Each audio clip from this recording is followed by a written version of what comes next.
Imagine waking up to find that the cost to insure a cargo ship passing through one of the world's most critical waterways just spiked by 800%. Overnight. Right, overnight. I mean, officially, there's a brand new diplomatic agreement in place. Officially, the region is stabilizing.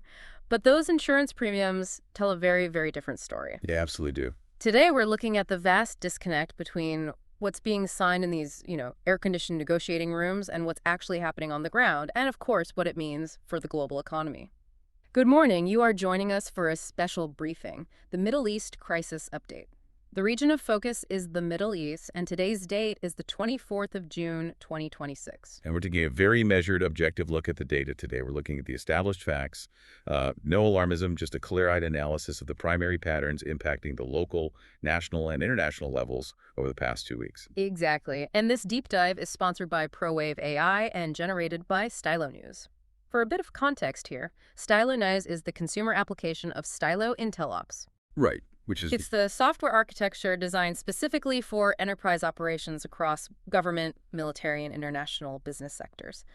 So what that means for you, the listener, is that you currently have unique access to the exact same AI-powered intelligence tools designed to support global decision makers. it's a completely level playing field for information now. It really is. So our mission today is to objectively unpack three strategic, deeply interconnected challenges. We're looking at Iran and its proxy network, the United States and its regional partners, and finally, Israel. We're essentially asking, can these various factions preserve their capabilities, restore deterrence, and somehow force a return to diplomacy? And it is crucial to look at these not as isolated tactical events. They're a single, interconnected strategic board. I mean, a move in Tehran instantly shifts the reality in southern Lebanon, which then directly impacts the reconstruction efforts in Gaza. Right. To understand any of it, we really have to start with the center of gravity, which is the new status quo in Iran following the conflict that initiated back in February. So let's start with that elephant in the room. The landscape shifted dramatically just last week on June 17th with the signing of the U.S. Iran Memorandum of Understanding. MOU. And on paper, it's massive.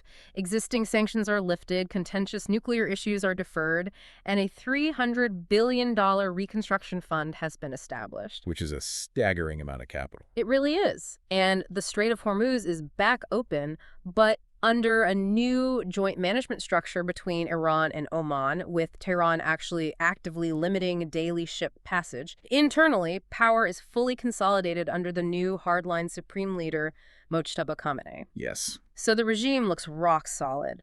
But then we look at the intelligence reports, and major Iranian banks, Melli, Saderat, Tejarat, have just been hit by crippling cyber attacks. Right.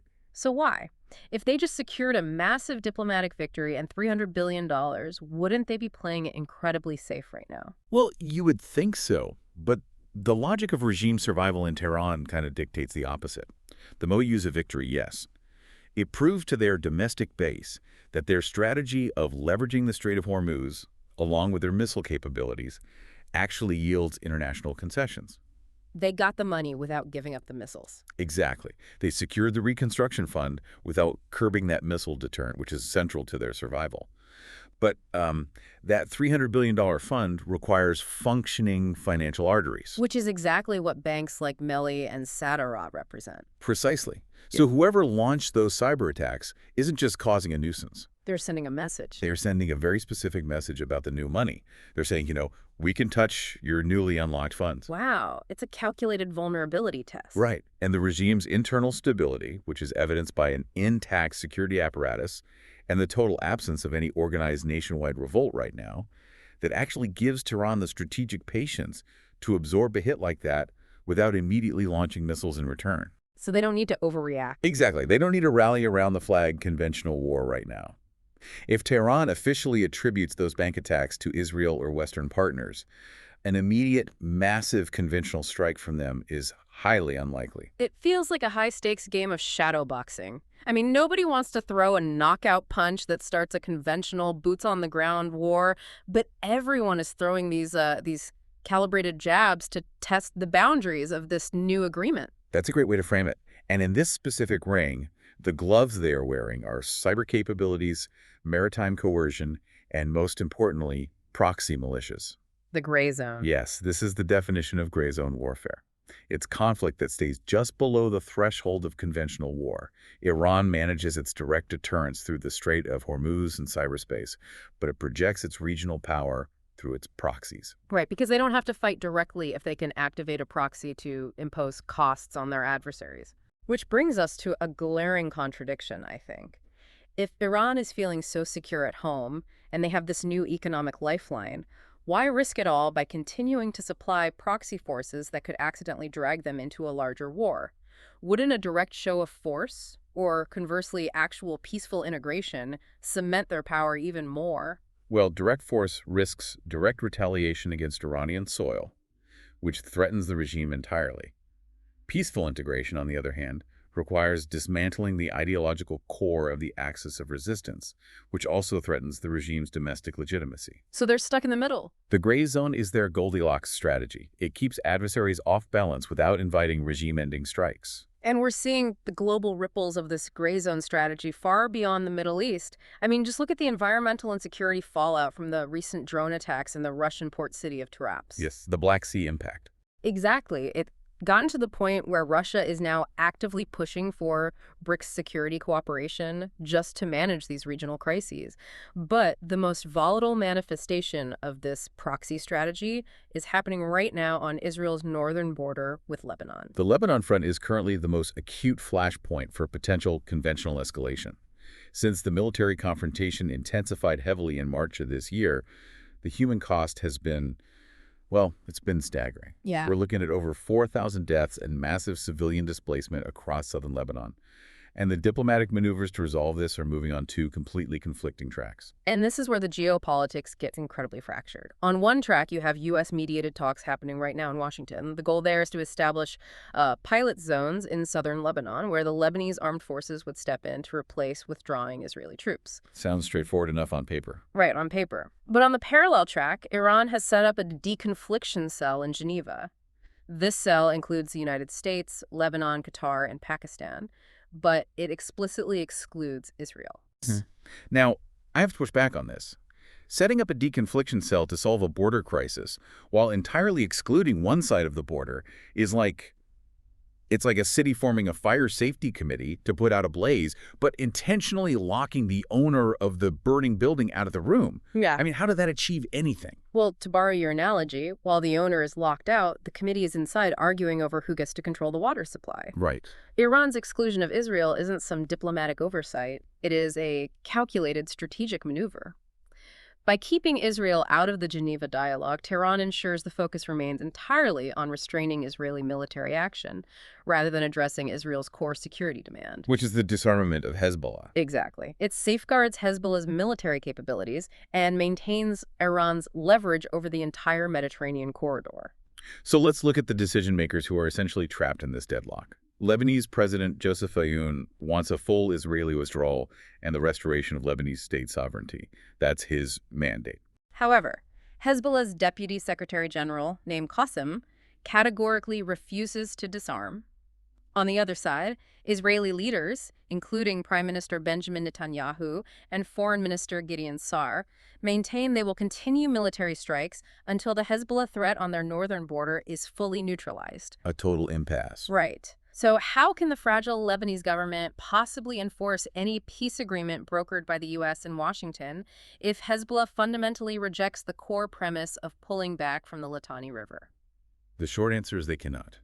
The Lebanese state possesses what we call formal sovereignty.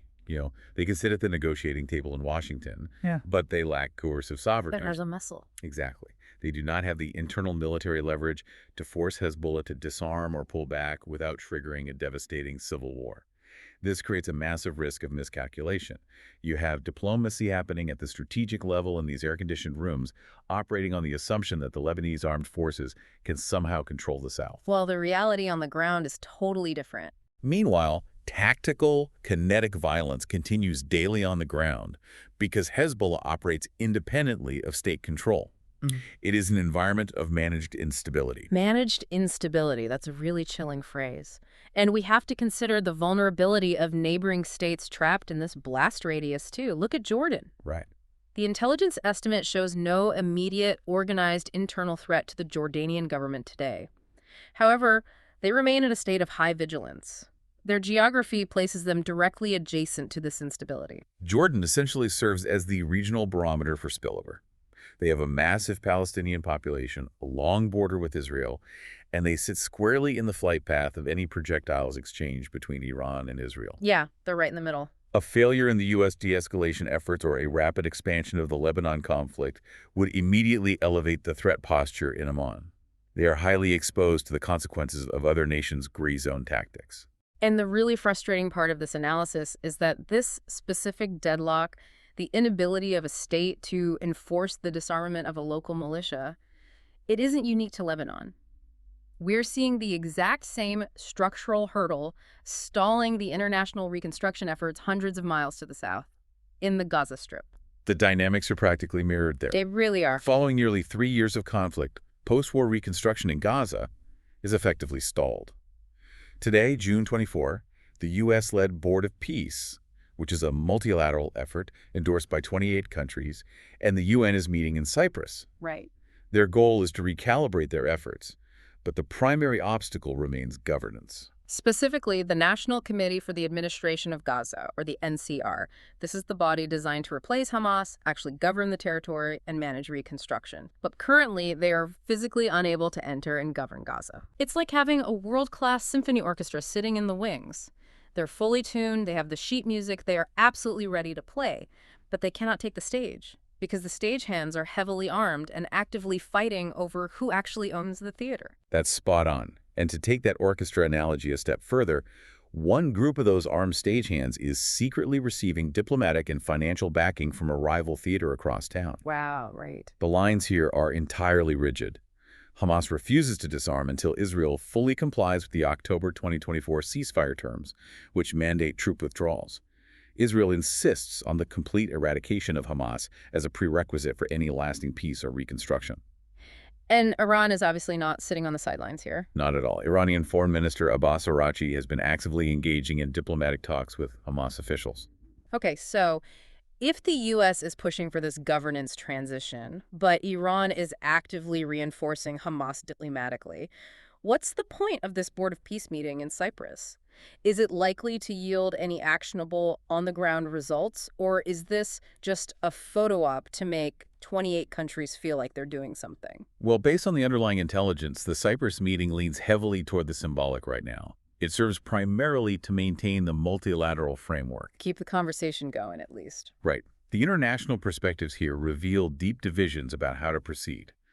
The United Nations continues to support the Board of Peace's mandate and has authorized an international stabilization force to help the NCK transition into power. But the UN doesn't operate in a vacuum. What do the regional powers think about this stabilization force? Regional mediators, specifically Qatar, Egypt, and Turkey, are expressing deep skepticism. They assess, quite pragmatically, that without a political breakthrough regarding disarmament, any international stabilization force will just become another target. That makes sense. Until the core security dilemma is resolved, the NCK remains an administration in waiting. And Foreign Minister Araghchi's engagement complicates this immensely. By providing Hamas with visible diplomatic backing, Iran raises Hamas's tolerance for pain, making them much more resistant to international pressure to disarm.